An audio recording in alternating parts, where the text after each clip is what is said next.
और बड़ी खबर दुर्ग से है। कोरोना संक्रमित मरीज के खिलाफ एफआईआर की गई। दरअसल पहचान छुपाने के आरोप में एफआईआर की गई है। कोरोना संक्रमित मरीज के खिलाफ युवक दिल्ली से आकर अमलेश्वर में रुका था। पूरे परिवार को इसने आफत में डाल दिया। लगातार गलतियों के कारण एफआईआर की गई है। पाटन थाना पुलिस अब पूरे मामले में जांच कर रही है। तो दुर्ग से ये बड़ी खबर है, जहां एक कोरोना संक्रमित मरीज के खिलाफ एफआईआर दर्ज की गई है।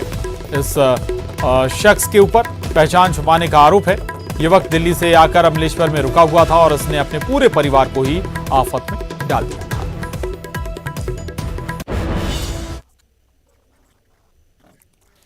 एक और बड़ी खबर जशपुर से, जहां क्वारंटाइन सेंटर में भूख हड़ताल की। एक परिवार ने भूख हड़ताल पर महिलाएं और बच्चे बैठ गए। क्वारंटाइन सेंटर में 18 दिन से आइसोलेट हैं ये सभी। समय पूरा होने के बाद भी इन्हें अभी तक छुट्टी नहीं दी गई है और घर जाने की मांग को लेकर अब ये भूख हड़ताल पर बैठ गए। कुनकुरी के बरांगजोर क्वारंटाइन सेंटर का ये मामला बताया जा रहा है जशपुर में, और ये सभी लोग भूख हड़ताल पर बैठ गए। इनका कहना है कि 18 दिन गुजर चुके हैं, इनको आइसोलेट हुए, समय पूरा हो चुका है, लेकिन इसके बावजूद इन्हें छुट्टी नहीं दी गई। अब घर जाने की मांग को लेकर ही इन सभी ने भूख हड़ताल शुरू कर दी है। जशपुर के कुनकुरी बरांगजोर क्वारंटाइन सेंटर का ये मामला है।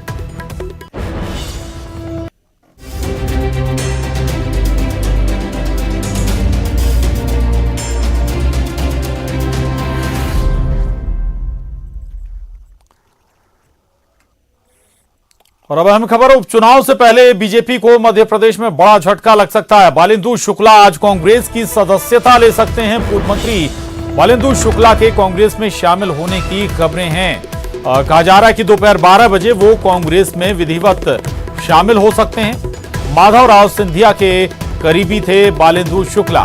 कांग्रेस छोड़कर बीजेपी में शामिल हुए थे, लेकिन अब एक बार फिर वो बीजेपी छोड़ कांग्रेस में शामिल होने वाले हैं, इस तरह की खबरें हैं। और कहा यह जा रहा है कि करीब 12 बजे वो विधिवत कांग्रेस में जा सकते हैं, कांग्रेस की सदस्यता ले सकते हैं। वरिष्ठ नेता हैं बालेंदु शुक्ला, पूर्व मंत्री रहे हैं, मंत्री रह चुके हैं बालेंदु शुक्ला। शरद श्रीवास्तव हमारे साथ जुड़ गए हैं। शरद, क्या खबरें हैं, कब तक बालेंदु शुक्ला कांग्रेस में जा सकते हैं, विधिवत तौर पर सदस्यता ग्रहण कर सकते हैं?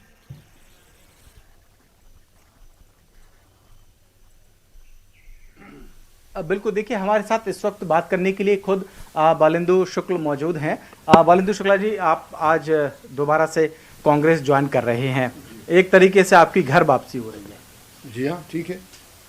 12 बजे आज कमलनाथ जी के निवास पर मैं कांग्रेस पार्टी ज्वाइन कर लूँगा। मैं सर, ऐसी क्या वजह हो गई कि करीब 10 साल तक आप बीजेपी में रहे और अब फिर से आपको कांग्रेस में जाना पड़ रहा है? कोई खास वजह है इसके लिए?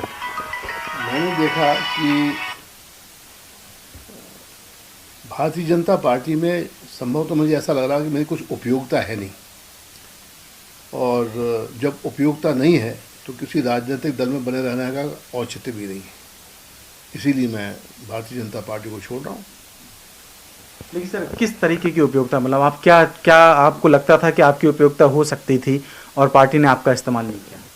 राजनीति में उपयोगिता राजनीतिक ही होती है, और जब कोई राजनीतिक किसी भी प्रकार का समावेश न हो तो लगता है कि राजनीतिक उपयोगिता नहीं है। ये ज़रूर है कि भारतीय जनता पार्टी के जो हमारे कांग्रेस के भारतीय जनता पार्टी के ग्वालियर में हमारे संगी साथी थे, उन सब का सहयोग मिला, मान सम्मान मिला। मेरा किसी से कोई झगड़ा नहीं और सबसे मेरे संबंध अच्छे रहे। लेकिन जहाँ तक राजनीतिक उपयोगिता का सवाल है, उसका वहाँ पे बड़ा नितांत अभाव था।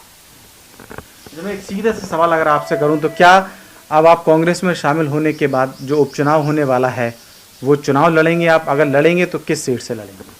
इसके बारे में ना कोई चर्चा हुई, ना कोई निर्णय हुआ, इसलिए इसका मैं कोई जवाब दे नहीं सकता हूँ। मैं कांग्रेस पार्टी में जा रहा हूँ, इतनी ही मेरी चर्चा हुई है कमलनाथ जी से भी, दिग्विजय सिंह जी से भी। लेकिन आगे क्या होगा क्या नहीं होगा ये तो पार्टी तय करेगी। अच्छा, ज्योतिरादित्य सिंधिया बीजेपी में शामिल हो गए हैं, क्या आपको लगता है कि इससे वहाँ ग्वालियर चंबल की जो राजनीतिक परिदृश्य है वो बदलेगा, और आप इस फैसले को किस तरीके से देखते हैं? देखिए, ज्योतिरादित्य सिंधिया ने कांग्रेस क्यों छोड़ी, भाजपा में क्यों आए, उनकी क्या उपयोगिता होगी नहीं होगी, अभी तो मैं कुछ कह नहीं सकता हूँ, क्योंकि मैं उनके संपर्क में ज़रा भी नहीं हूँ। लेकिन आगे क्या हुआ यह आने वाला समय बता पाएगा। आप तो सीनियर लीडर हैं, आप क्या देख रहे हैं जो राजनीतिक परिदृश्य है ग्वालियर चंबल का? उपचुनाव होना है, 16 सीटें वहाँ की सबसे ज़्यादा महत्वपूर्ण हैं। तो आपका अनुभव क्या कहता है कि कांग्रेस की स्थिति कैसी रहेगी, बीजेपी की स्थिति कैसी रहेगी वहाँ पर? मुझे ऐसा लगता है कि ये जो निर्णय हुआ है इसमें आने वाले दिनों में संभवतः भारतीय जनता पार्टी को काफ़ी दिक्कत जाएगी, क्योंकि जैसा समाचार पत्रों में छपाया सुना है कि जो 20 और 24 जो लोग सिंधिया के साथ भारतीय जनता पार्टी में आए उनको सबको टिकट दिया जाएगा। जब ये तय हो ही गया है तो वो 24 संभावित प्रत्याशी तो वो हैं ही जो कांग्रेस से बीजेपी में गए, लेकिन भारतीय जनता पार्टी भी एक बहुत बड़ी पार्टी है, देश में उनकी सरकार है, प्रदेश में भी उनकी सरकार है। जब ये नए साथियों को टिकट देंगे तो जो नीचे का कार्यकर्ता वो अपने आप को बड़ा ठगा महसूस करेगा, और जो लोग इनके खिलाफ चुनाव लड़े थे और हारे थे उनके दिल दिमाग में क्या गुजरेगी ये आप ही अंदाज़ा कर सकते हैं। तो मुझे लगता है कि भारतीय जनता पार्टी को काफ़ी दिक्कत का सामना करना पड़ेगा। क्या आपको लगता है कि ये एक वजह है आपके कांग्रेस में जाने की, और क्या कुछ और ऐसे भी नेता हैं बीजेपी के जो इस स्थिति में हैं जिनको लगता है कि जो फैसला हुआ ज्योतिरादित्य सिंधिया को शामिल करने का वो गलत हुआ? क्योंकि आप तो वहाँ के स्थानीय नेता हैं, आपकी और संपर्क में भी होंगे बीजेपी के नेता। मुझे ऐसा लगता है कि अधिकांश लोग खुश नहीं हैं। किसी व्यक्ति विशेष की बात नहीं करना चाहता हूँ, लेकिन सामान्य तौर से मैं देखता हूँ औपचारिक वश लोग कहते हैं हाँ साहब बड़ी खुशी हुई, बड़ी अच्छी बात है, लेकिन जैसा मुझे अंदाज़ा होता है कि अधिकांश लोग खुश नहीं हैं। क्या वजह आपको लगती है कि यही जो जो आपने पूछा वही वजह है कि आज की तारीख में ज्योतिरादित्य भारतीय जनता पार्टी में गए हैं, 24 लोगों को टिकट दिया जाएगा, तो नीचे का कार्यकर्ता अपने आप को बड़ा ठगा महसूस करता है कि अब हमारी स्थिति क्या है। इसलिए मुझे लगता है कि शायद भारतीय जनता पार्टी को दिक्कत महसूस होगी। लेकिन यही बात फिर आपकी पार्टी पे भी लागू हो जाएगी, क्योंकि जो अभी खबरें हैं उसके हिसाब से आप वापसी कर रहे हैं। 10 साल तक आप बीजेपी में रहे, आप कांग्रेस में आ रहे हैं, आपको टिकट मिलेगा तो कांग्रेस के भी तो लोग यही महसूस करेंगे कि आप 10 साल तक बीजेपी में रहे, अब जब चुनाव की बारी आई तो आपने भी कांग्रेस ज्वाइन कर ली। तो ये अवसरवादिता के जो आरोप हैं वो तो आप पर भी लगेंगे।